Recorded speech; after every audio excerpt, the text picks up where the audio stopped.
We have the WESELPA. Thank you. Thank you. So item E, educational evaluation. Do we have a motion for approval?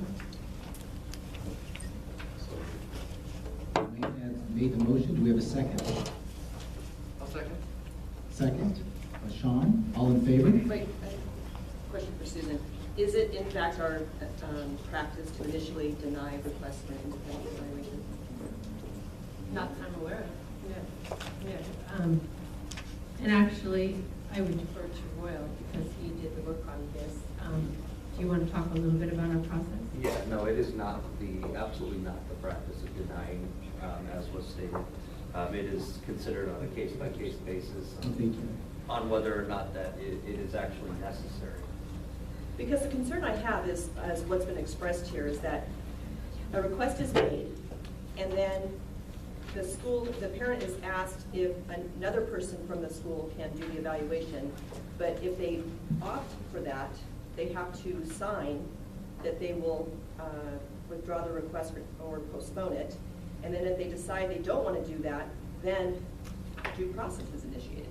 The district basically, when an IEE request is made, the district has two options: to either fund that IEE or to file to defend their own IEE. Parents can be offered alternative solutions to going down the legal road, but that they are not required to do that. But there are options that are made to try and resolve the issues.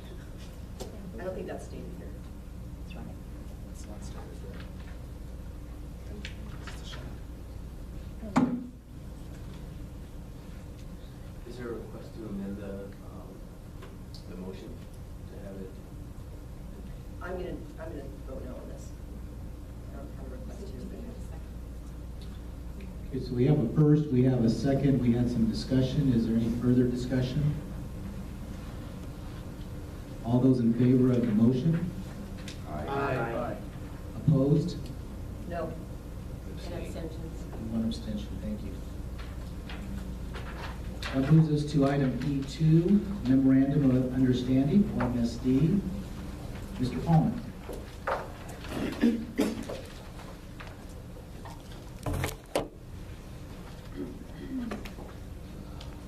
Yes, as I've been talking to some parents throughout the WESELPA, there's some confusion about what's going on in regards to services that their child may receive in the OMSD district.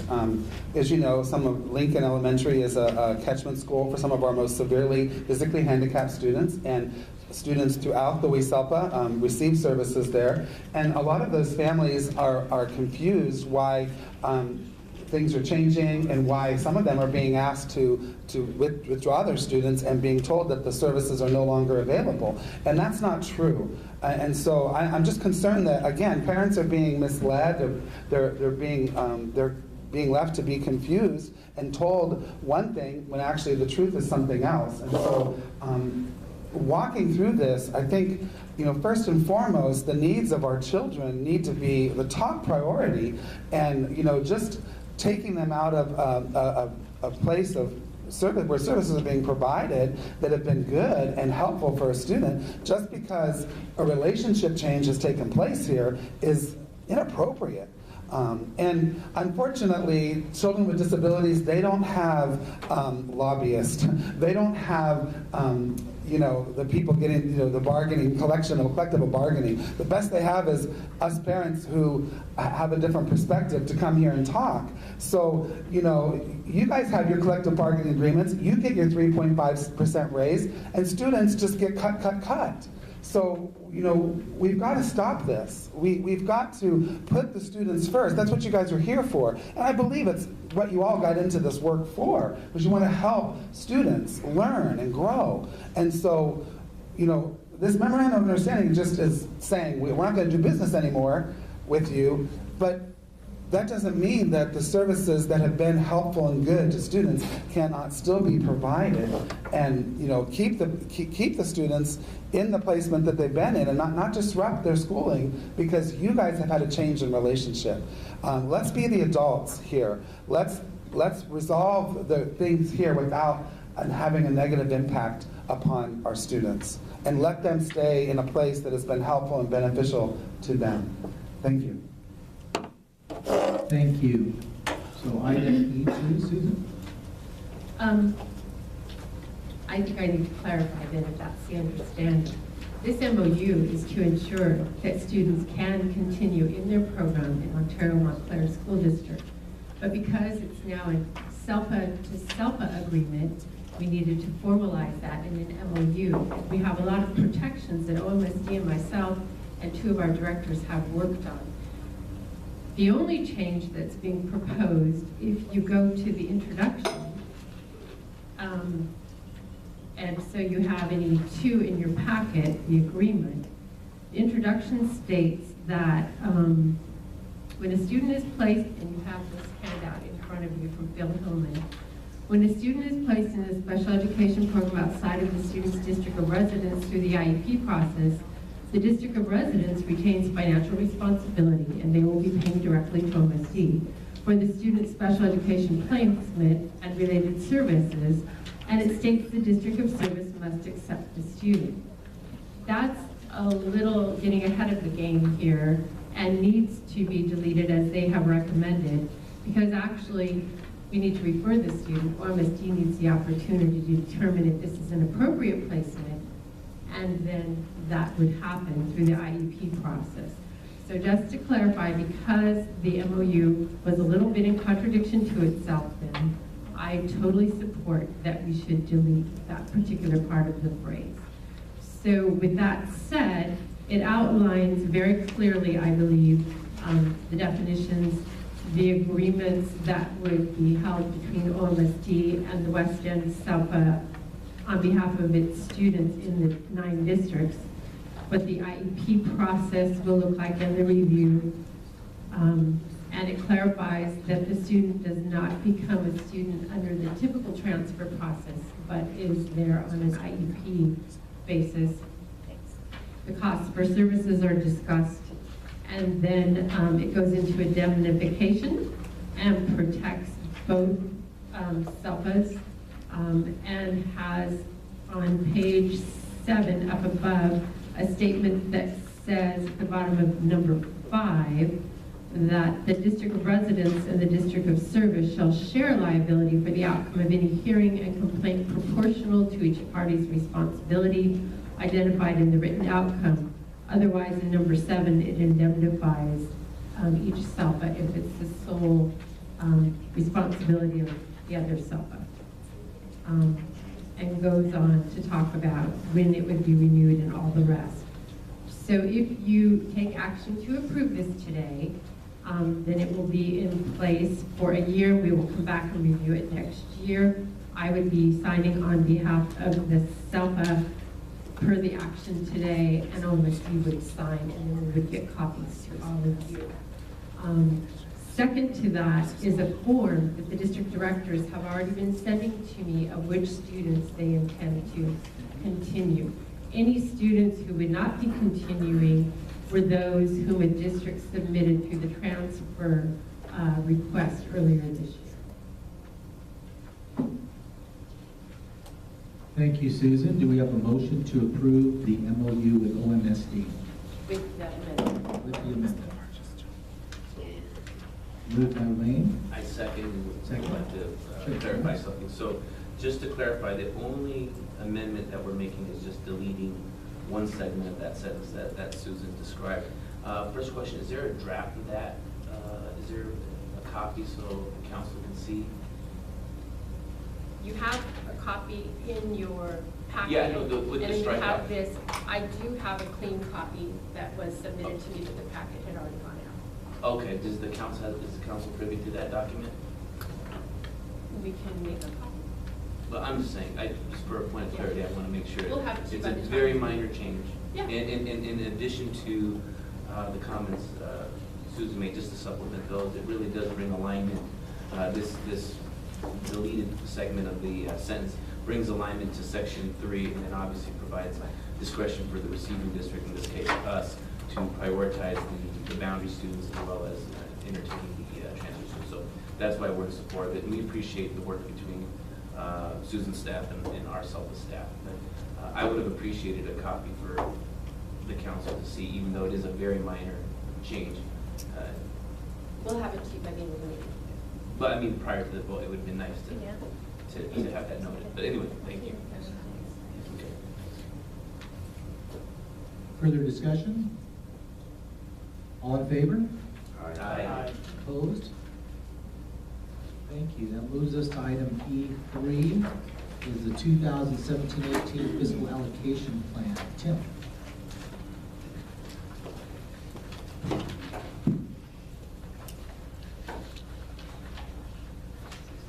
This is a second reading of our fiscal allocation plan.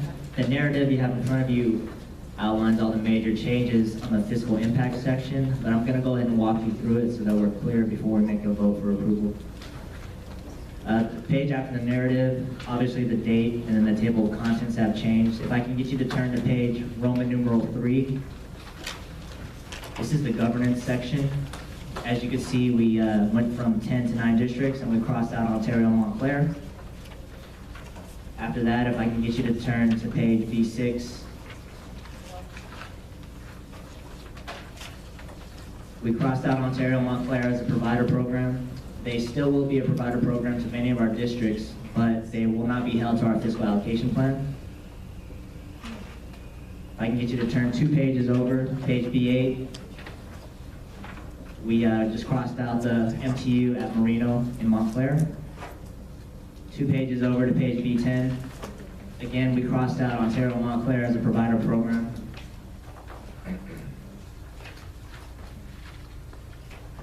2 more pages over to page B12.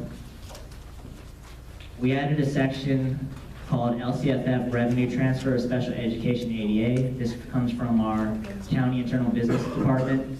This is a process that they've been doing for a couple years now. It's finally added to our fiscal allocation plan. This ADA revenue is basically offsetting revenue to their fee-for-service programs. If I can get you to turn to page B16. Just in the middle of the page, we added outcome of a due process complaint and/or ADR. And then we'll get into the major changes now. Page B19.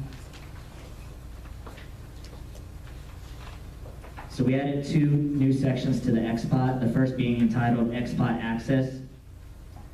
There's 3 paragraphs there. The first 2 paragraphs basically outline that in order for a district to access the XPOT, when there's a filing, they need to notify the WESELPA so that the Alternative Services Department can facilitate the process.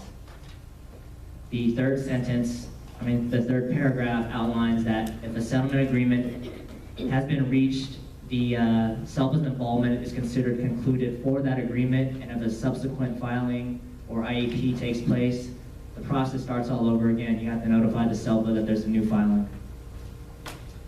The bottom section we added is called XPOT Withdrawal/Termination of a Member LEA. The first paragraph of this section basically says that if a district withdraws or is terminated from the SELPA, their access to the XPOT is effective as of the effective date of the termination or withdrawal. The second paragraph outlines that if a settlement agreement has been reached before the effective date, that the XPOT will continue to process expenses up until the effective date of the withdrawal or termination, after which the district will be responsible for all expenses. If I can get you to turn to the next page, the last 2 sentences in red, I wanted to point out that we have added the withdrawn terminated LEA will be entitled to its proportionate share of the XPOT return up until the effective date of the withdrawal termination. And the last sentence states that the withdrawn terminated LEA will not be entitled to any portion of the reserve amounts held by the Weston SELPA, including but not limited to the XPOT reserve and the RSPS reserve. I just have a couple quick changes before I get into comments or questions. If I can just turn to page B24. County Transportation updated their section of this fiscal allocation plan. They changed the average number of students transported from September through June to the average number of students transported within the regular academic school year. And then on the next page, B25, they changed when they present their budget for the upcoming year from September to October. The final change is on page C11 and C12. This is just the history portion of the fiscal allocation plan. We just noted in here that in January, State Board of Education approved for Ontario to Montclair to become their own SELPA, or for an exception to become their own SELPA. And finally, effective July 1st, Western SELPA will become a 9-district SELPA, and Ontario Montclair will become a single-district SELPA. With that being said, were there any questions, comments? I have a question about B20. The last two lines in red where you indicate that the withdrawn terminated LEA will not be entitled to any portion of the reserve amounts held by the Western SELPA. Yes? So I'm assuming, since we're putting a line in there that they will not be entitled, that they currently are entitled. I cannot answer that. Well, let me just rephrase it, and I appreciate the question. Is it an option A and an option B when you read these last two paragraphs? There's no options. It could be approved or amended. Okay, I don't want to get into this game of semantics here. You got a paragraph here that says we are entitled to be reimbursed for those reserve funds. Then you got another paragraph that says we're not entitled. So is it an option A and an option B, or is it intentionally written this way to create this kind of confusing, nebulous holding pattern? Hopefully I can clarify. The first sentence is in regards to the XPOT return. The return is any amount above the reserve. Okay, so above the reserve. So I would offer that that needs to be clarified. Then the third one speaks to the reserves. Exactly. So the current language speaks to us not being entitled to the reserves that we've contributed to for whatever years. There is no current language on it. We're in uncharted territory. But come on, Okay, you guys, okay. if you're putting a line in here that basically clarifies for everyone, if you choose to leave, you're not entitled to the XPOT reserve, your portion of the XPOT reserve. I would assume you're putting that in there because now there's the potential that Ontario Montclair has access to the reserve. I asked staff the question prior to this meeting, are you giving OMSD their portion of the reserve back? And staff said they haven't asked for it. They shouldn't have to ask for it. If we're putting a line in here now that says, in the future, you're not entitled to the reserve, which I will vote no on because it's our money if we decide to leave, OMSD shouldn't have to ask. And I want to further add, if I look at this last sentence, and this will be in layman terms, there's kind of three pots potentially at discussion here. There's the XPOT pot, which is that middle paragraph here, correct? And then there's two reserve pots. There's the one that sits with about 500,000, and then there's one that sits with about 180,000, two different reserve pots. There's two reserves. The Okay. first one you mentioned is anything in excess of the reserve.